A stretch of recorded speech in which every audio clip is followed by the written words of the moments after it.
That fish ate it right at the boat. That's actually a pretty decent one. That was pretty cool. How about that, boys? Just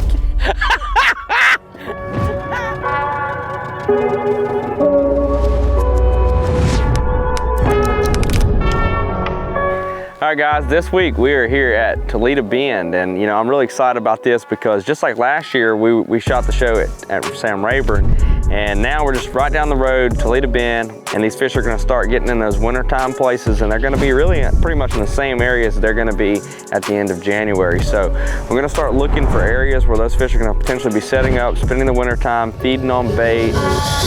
Like that, oh shoot. That's a big one. That fish ate it right at the boat. There's a lot of grass this year, so that's gonna throw a huge curveball into that because we haven't had that kind of hydrilla in the lake in several years. So there's gonna be some fish feeding on crawfish and the drains and stuff. Just traditional textbook wintertime fishing in the Southeast Texas region. So excited about it, should be a great week.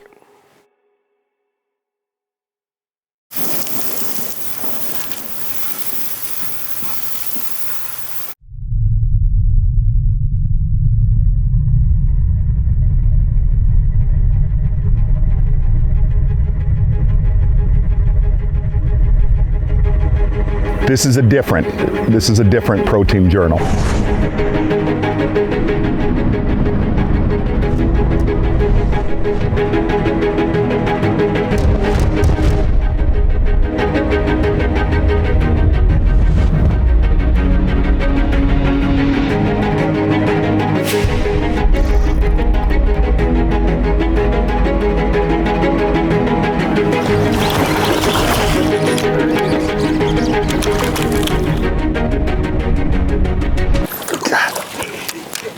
Now I'm done. Got it. Big one, real big one.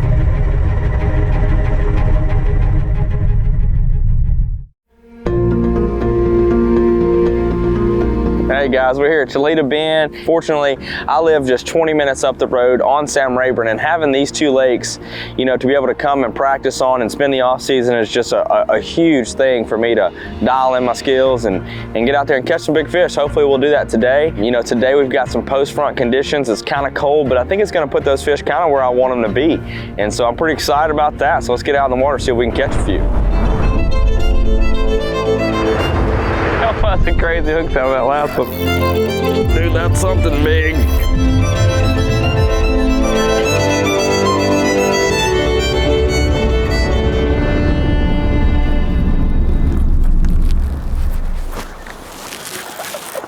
Told you better get ready, Russell. There's a big old school of them right here. Look at this freaking jerkbait. Sideways. I come over the bridge this morning, I seen some fish kind of blowing up right here, and I said, there might be some bait in that river channel or creek channel. There's probably about 20 of them right there. Sweet. That's how you get it started. First thing in the morning, a little KVD deep diving 300 series jerkbait. And it's like my go-to at this time of the year.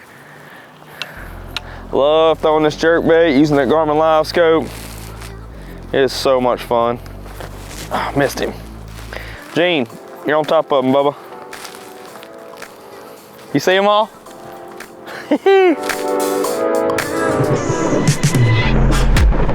Missed him again. Got that one. Little guy.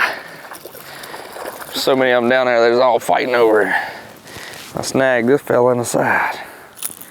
Once you get them biting, you gotta keep them going, you know? Yep.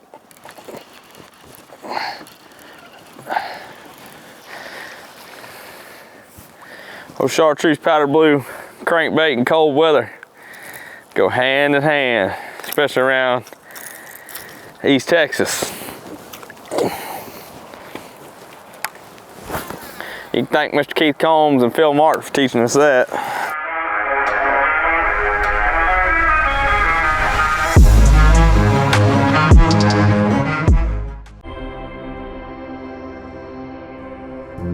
So what's interesting about Sam Rayburn and Toledo Bend is they're very close. Like I live here on Rayburn, but I'm only 20 minutes away from Toledo Bend. But even as close as those lakes are, they fish differently in some ways.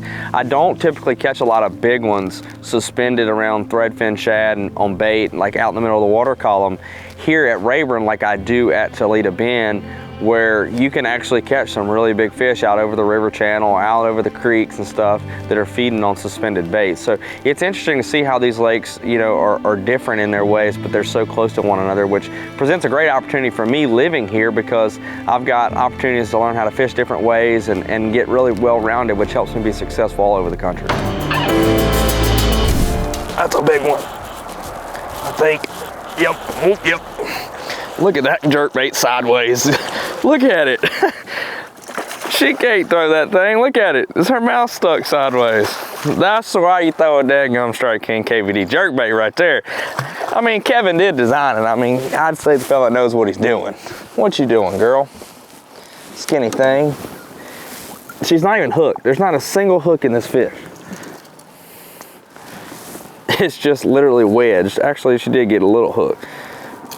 But look at that. The hook was literally just wedged sideways in her mouth. Or the bait was wedged completely sideways. You done lost your tail. Go get some shad. Oh.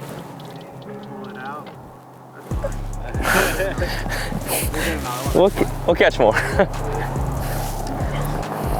That was cool. Because if there was one school of fish like that, there's more. I don't know how I missed this one. Oh, no, I didn't miss him. I got him. He's not very big. I figured we could find one or two up here shallow. This little fella's fat. He been eating good for Thanksgiving.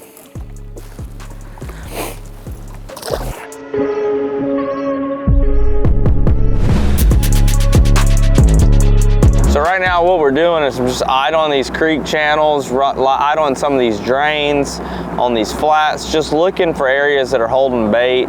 You know, right now I just want to catch a couple fish, but you know, those same areas are going to be potentially pretty good in January when we come back, and really anytime that water starts getting down into the 60s and 50s, you know, those fish are really going to be keying in on bait, and they're going to be relating to those depressions, low spot drains. It's a big thing here in East Texas, and so I'm just looking right now for areas with bait. You know, there's two different types of bait that I'm looking for.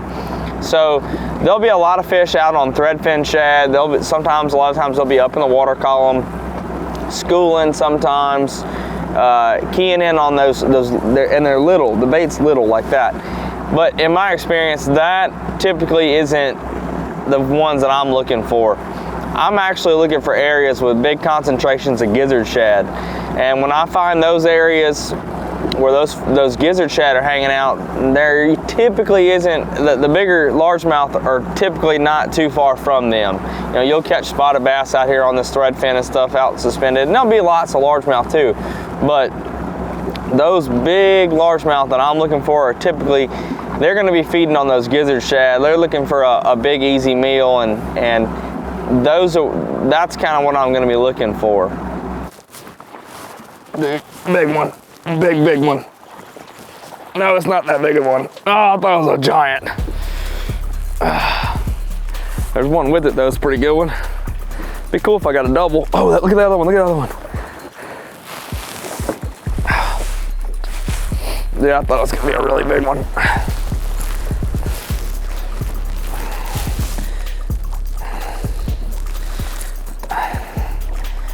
Not a really big one. It looked really big on live scope there. Sometimes they'll fool you. That one fooled me. Pretty fish though. Fish is up on the surface where you up there just feeding. Where does Buddy go? Because he was wanting to eat bad. Underneath the boat. I bet he'll eat a Damiki. Where the babies eat too.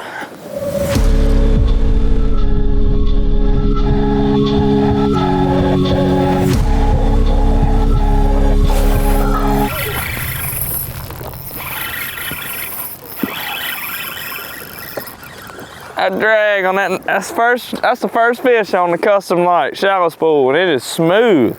I like that. I like that a lot. I barely got him hooked in the nose. Come on up in here. Pretty little Toledo Bend bass. See how dark that fish is? How pretty he is? Here we are, we're in the winter, getting pretty close to it. You'd think they'd be really white, but that fish has been living up on the surface, been feeding. That's why he's got all that color to him. He ain't all white like a lot of them you catch in the winter. Still staying on the surface, getting all fat, eaten up like we are.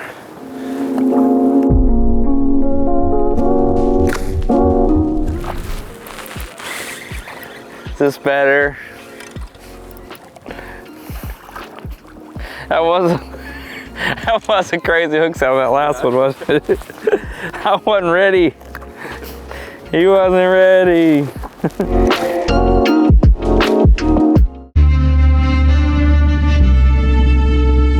Yeah, you know, whenever you work hard all day long and it's kind of like you're spinning your wheels because you're not really finding a lot, and then those fish start setting up in the evening, they can kind of make you feel like a hero, you know, because you're like, oh, this is what I've been looking for all day.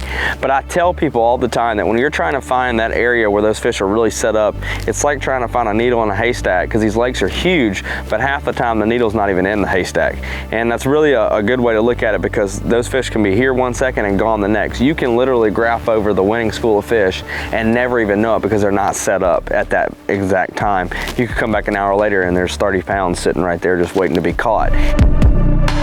Caught several on that 10XD and caught a couple on the Z2, but there's a lot of potential in those places like that. You never know what you're going to set the hook into at Toledo Bend or even at Sam Rayburn. You know, I mean, these lakes have giant bass in them, and when you find them set up right, it can be really exciting and get really fun really quick.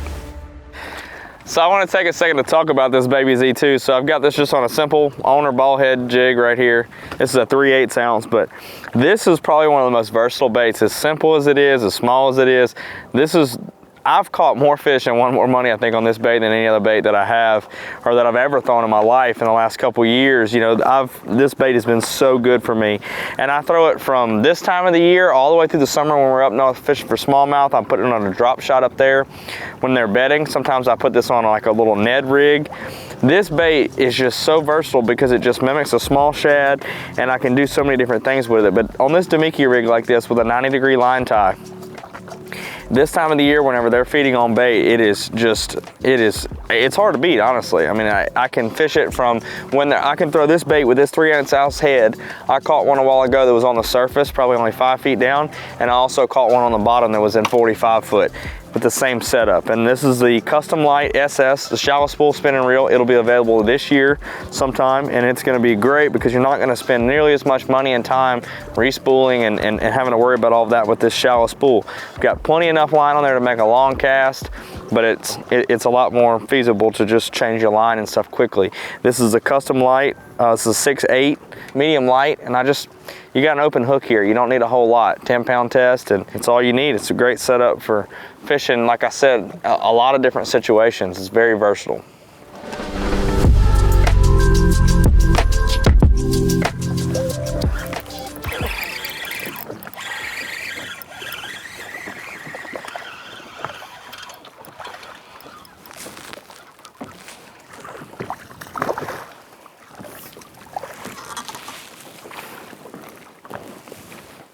Little fella.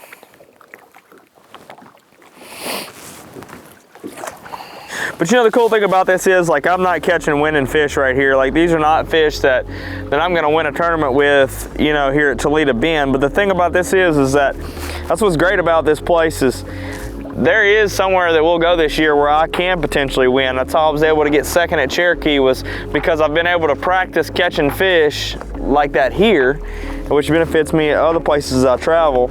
And so that's a great thing about this place. And really all these lakes around here, they're just so versatile. You can do so many different things and get better at different techniques. Even though this is not the winning pattern of fish, by no means here at Toledo Bend right now that I'm on. I'm catching fish and I'm getting better at using my technology, my forward-facing sonar, getting better at my equipment. You know, it'll help me somewhere down the road.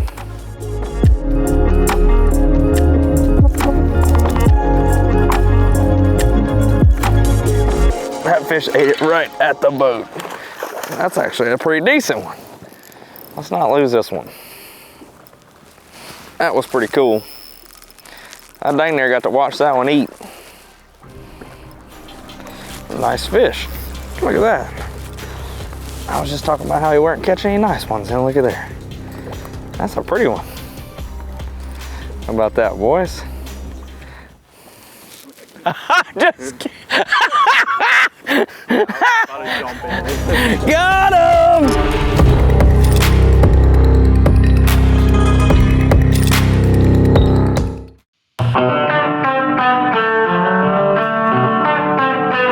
Hi, Kevin Van Dam here, and I can tell you a whole lot has changed in my life over the last year. I went from a full-time tournament angler after 33 years of being on the road to a full-time television host. But the one thing that hasn't changed is my passion for cooking outdoors. I absolutely love it. Whether I'm on the road, filming a show, or I'm here in my backyard, and you can see I've got a lot of Weber grills here to cook from. They make it easy. They've got an option for anything that I want to do, from a flat top to a pellet grill to a charcoal grill, electric grills, tailgating, anything that I want, big, small, a large scale. If I want to do a big event, I've got an option, and they just really do it right. To find the right Weber grill for your needs, go to Weber.com.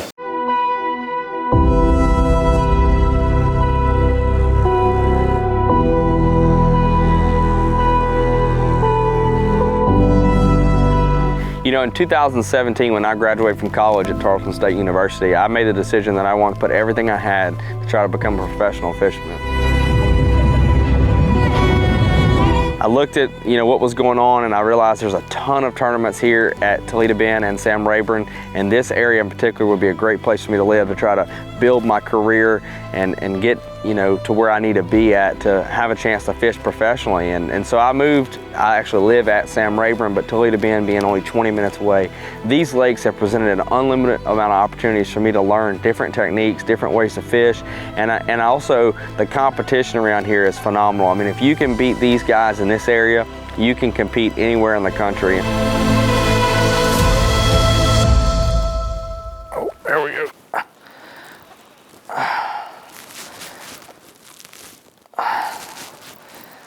Might be a little bit better one right there. Could be.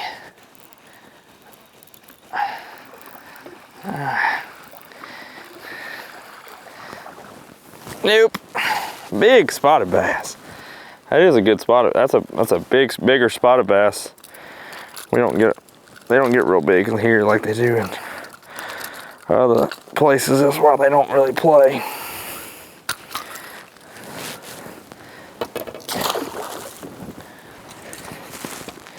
I don't know if we're gonna get a big one to end the show, but at least it's fun.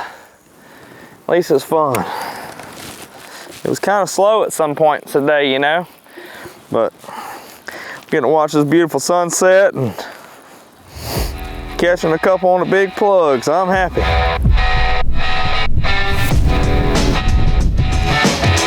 There's one right there. There's one right there.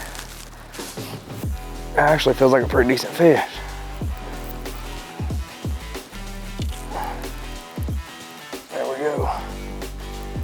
Nice. Hook sideways. Hooked in the back. Thought I had me a good one. It ain't a good one. Whoop. Be a good one to eat. Spotted bass. But it's been a good day, guys. That is not, here, let me hold it real close to the camera. Is that how you do that? Hold it way out? No. It's been a good day, guys. We've caught a lot of fish today, and I've gotten a little bit more acclimated with the lake and kind of what's going on, and that's the whole thing. It's been a good day, and caught a lot of fish, had a lot of fun. Hope you guys enjoyed watching. We're gonna be pumping out a ton of content on YouTube and across all my social media channels at Dakota Outdoors. I'm working with Strike King, Lou's, and even Bass Pro Shops this year. I'm really excited for that, and we're gonna just try to entertain you guys as we can, and we're gonna try to just show you guys the life on the road and all these tournaments and events and awesome places and awesome people that I get to meet as I'm getting to travel down the road fishing professionally, and I'm very thankful for it. I don't take it for granted at all, and I just want to share it with you guys. So be sure to tune in, subscribe at Dakota Outdoors on all the social media channels, and we'll see you guys down the road. If you can compete against these guys here at Toledo Bend or Sam Rayburn, you can compete anywhere in the country. I mean, these guys, it takes 20 plus pounds at every event to win, and you've got to be fishing aggressively, and they're gonna beat you if you're not on your game. And so that's really helping sharpen my skills. As I've traveled all over the country, I've got to fish several different ways, and then also, you know, the competition is so good that it helps build you to the next level. And then the other side of it is that I haven't really been fishing a whole lot lately because I've been deer hunting. You know, this is just truly like a sportsman's paradise, this area around here. We probably have 150,000 acres of public land around here. You could hunt public land around here for 10 years and never see the same tree twice. I take the mental approach to hunting public land the same way that I take the mental side of tournament fishing. Reading the weather conditions, making those adjustments as the weather changes and the deer are changing from their food sources to their, you know, the rut, pre-rut, post-rut. Same thing as fish feeding up in the fall, you know, pre-spawn, post-spawn, all of that stuff is the same thing because you're reading weather conditions and you're trying to interact with the environment and be in the right place at the right time. So I really enjoy living in this area. It's just a great place to live. Honestly, it's a sportsman's paradise.